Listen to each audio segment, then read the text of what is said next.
The Japanese Pikmin Garden website has been an actual treasure trove of Pikmin lore information. While Pikmin 4 itself has been rather light on connections to the main series, Pikmin 4's supplemental website has been everything we've wanted lore-wise and more. And just recently, a huge fan theory has been confirmed to be canon as a result of this website. Hi, my name is Vantage Emblem, and today I'm joined by legendary Pikmin theorist DavoGato to talk about the infamous, the one and only, the Umibozu theory, and how the legend of the Umibozu is officially Pikmin canon. Davo, say hello. Hi everybody, I'm DavoGato, and I've been at this for a long time. Since 2007, I've loved Pikmin, and in 2013, I created the Umibozu theory. About a year ago, Pikmin 4 released, and ever since then, there have been reports that have been written by Chet, one of the in-game characters from Pikmin 4, released on the Pikmin Garden website. These reports, which there are 10 of, show additional information or let us in on insights of things happening within the Pikmin world. And it seems these reports are treated as canon because of how they reference things that have happened in the Pikmin games. They're written from the perspective of a real-life character in the fictional world. So, now, thanks to the Pikmin Garden website, something very special happened. Report number 10 mentions important things to the Pikmin canon, things that were implied or that were only referenced in the actual games, such as humanity. But most importantly, the mention of things relating to the Umibozu theory. Let's talk about report number 10, shall we? Before we get into that, I'd like to do a quick recap of the Umibozu theory, so that way everyone's on the same page going into report number 10, which does canonize this theory altogether. So, the original Umibozu theory dates back to the summer Pikmin 3 was released in Japan as a direct response to the Plasm wraith Miiverse posts, which were Miiverse posts spoiling the final boss of Pikmin 3. The water wraith was an enemy in Pikmin 2, and the Plasm wraith was another incarnation of this sort of enemy concept. The water wraith is a terrifying enemy found within the depths of a dungeon in Pikmin 2. It pursues Olimar and his party of Pikmin relentlessly, rolling on stone rollers. This idea was carried on in Pikmin 3 with the Plasm wraith, which again pursues Olimar, this time in sleep-induced stasis. The initial 2013 theory is simple. The Umibozu is a yokai, a Japanese ghost, spirit, or entity, that, in Japanese culture, sinks ships, and it does so by pretending to be a rogue wave, or something found in the sea that is innocuous. Then, once it sinks the ship, it either pursues the captain, takes the treasure, or drowns the vessel. Either way, the Umibozu itself is a creature that is designed to go after ships and their captains, and their crew. Every Pikmin game begins with a ship crash, and Pikmin 3 in particular really poses the idea that maybe this crash was not the fault of the leaders and their piloting ability, and this is only made more evident by Pikmin 4 having everyone who lands on this planet crash and get shipwrecked, with the exception of the custom character, which according to the website only didn't crash because they flew in a vessel that had no means of escaping anyway. The Umibozu theory suggests that the cause of the crash may indeed be these wraith entities. This theory was picked up by DazzReviews, the most popular Pikmin YouTube channel at the time, and it reached the global Pikmin internet culture, with his video raking in over 500,000 views at the time of this recording. With the worldwide release of Pikmin 3, DazzReviews released his uber-popular incarnation of the theory, working alongside DavoGato. For an overview of what the theory is, I highly recommend checking out that original video. It still stands the test of time, even though there's been so much Pikmin that has released since. The Umibozu legend itself directly parallels the opening of Pikmin 1, in which Olimar, piloting a spaceship in the vastness of space, encounters something very common in space, a meteor, which then bonks his ship and sends his now busted machine down to the Pikmin planet, PNF 404, starting the events of the series and the first game. Interestingly, parts of Dazz's and mine's videos actually came true within report number 10. These elements were originally dismissed by both us as creators for being too far-fetched or too much conjecture. However, in Article 10, elements that we cover in those videos that seem far-fetched or fantastical actually seem to now have basis in being considered in the discussion of the Umibozu,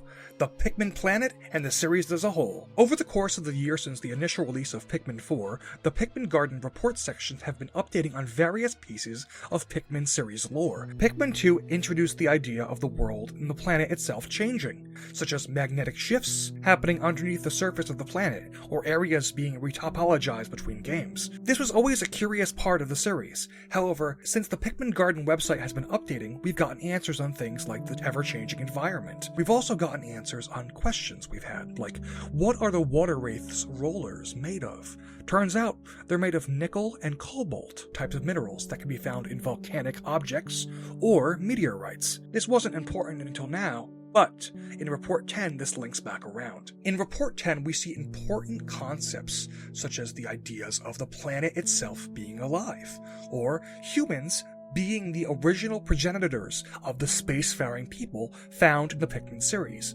But most importantly is the idea that the wraiths, the creatures themselves, the Plasm wraith, the water wraith, have more to do with the series in general. According to the website, it notes that the roller-shaped stones of the Umibozu, that is the water wraith in Japanese, have been found to contain minerals found in meteorites, which may suggest they may be involved in the initial crash of the dolphin.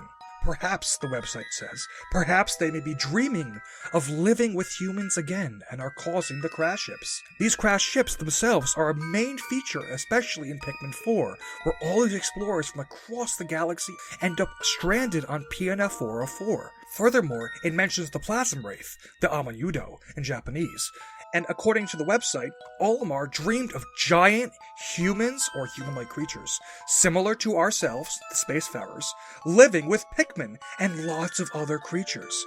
Could this be a dream of Pikmin Bloom?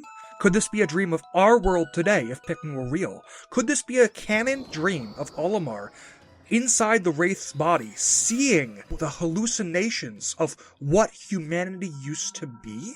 Transcending space and time, these wraiths are memory manifestations.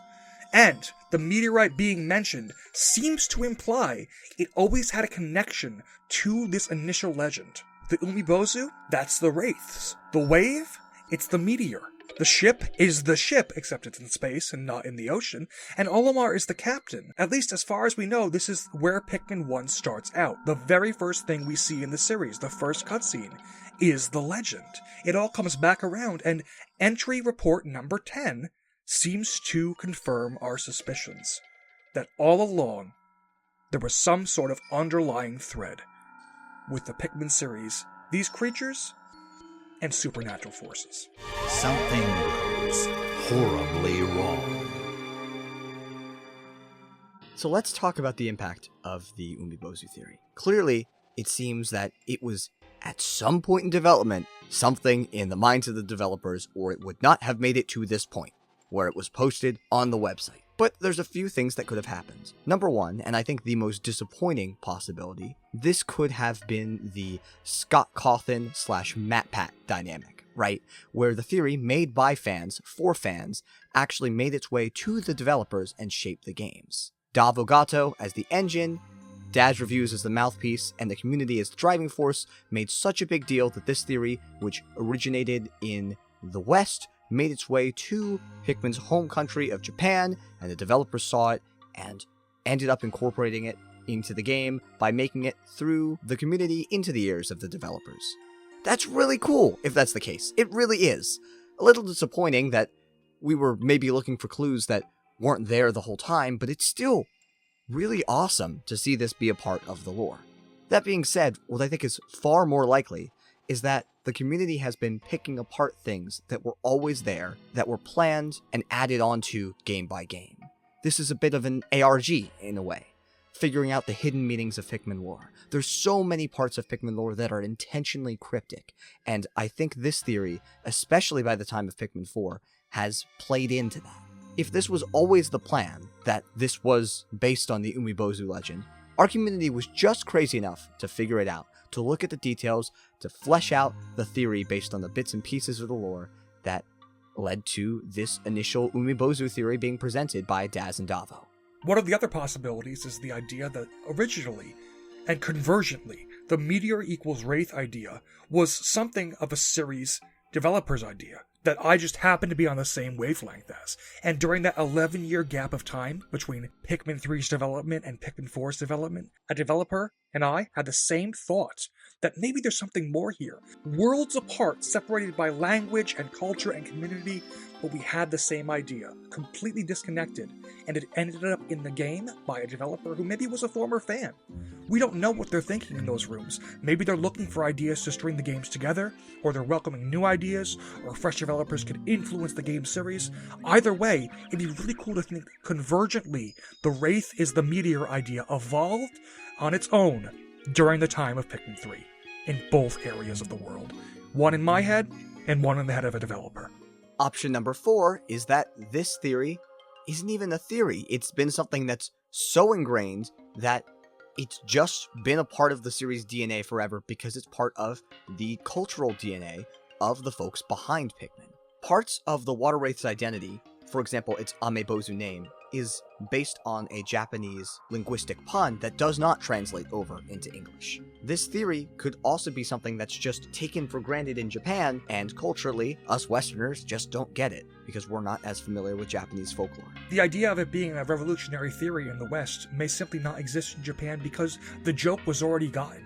It could be a yokai fairy tale, or a bedtime story, or a scary boogeyman that they all know about in their culture because it's told as a child's story. Yokai are fun and experimentative. So this leaves us with a few loose ends. Though the bulk of the theory itself is confirmed, there's a few things that still need to be considered. On report number 7 on the Pikmin website, Pikmin Garden, there is a section mentioning how the Water Wraith's Japanese name, Umibozu, comes from the legendary monster Umibozu that is said to sink ships. By Chet in canon, this character Chet mentions Umibozu, so it's clear that the legend has survived humanity's trip to space and has looped around to explain a similar phenomenon in the Pikmin series, lending the creature its name, Umibozu, which is rain and or candy. So it's just candy or rain Umibozu. Furthermore, in Pikmin 3, Alf mentions a mysterious force aiding in his strange crash with the Drake that he can't explain. And in Pikmin 4, Olimar's shipwreck tale mentions the meteor as well as the same kind of unseen force. The Umibozu legend itself, as simple as it is, meteor, ship, captain, and vessel being thrown to the surface of the world, or the surface of the bottom of the ocean. They are parallels, and they are important. Pikmin 1 starts the exact same way. A vessel, a captain, a lone object, expected to find in that vastness, and a crash. Despite the bulk of the Umibozu legend being confirmed to be true within the context of the Pikmin series, there are still a few elements directly tied to the theory, or adjacent to the theory, that have not been confirmed.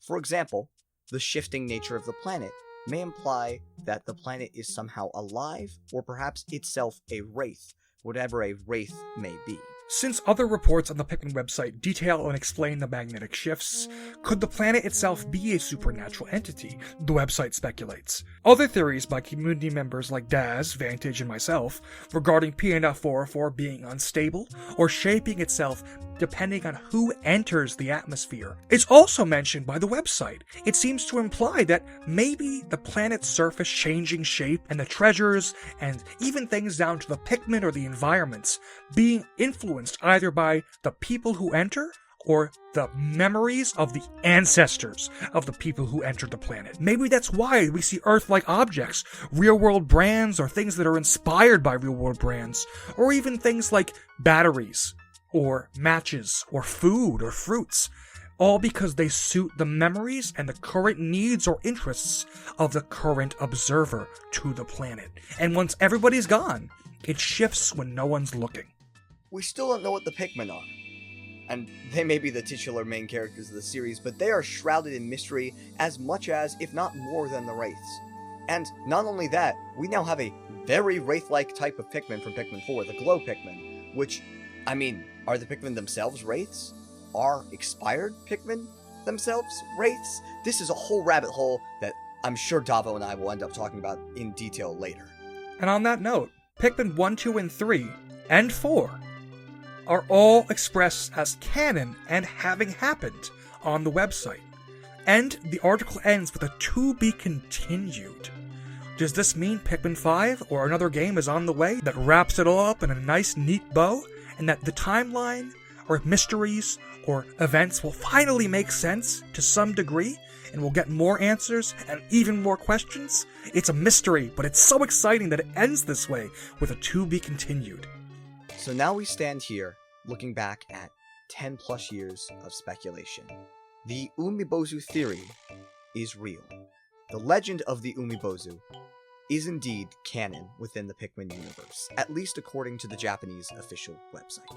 It's been an amazing journey to get here, and I want to take this moment to celebrate the series and our wonderful community, and how much we've talked about this stupid theory for the last 10 years.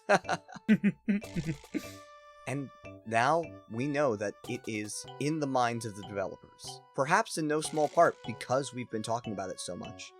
Perhaps it's been something that the developers have wanted us to talk about, or perhaps we've willed it into the developers' consciousness. But either way, this is incredible. This mystery has been driven by fan engagement. It has been a wonderful journey. I remember the first Pikmin forums cropping up in the 2000s. I remember being on a forum in 2007 discussing how the water wraith may be important to Pikmin 3 in some form.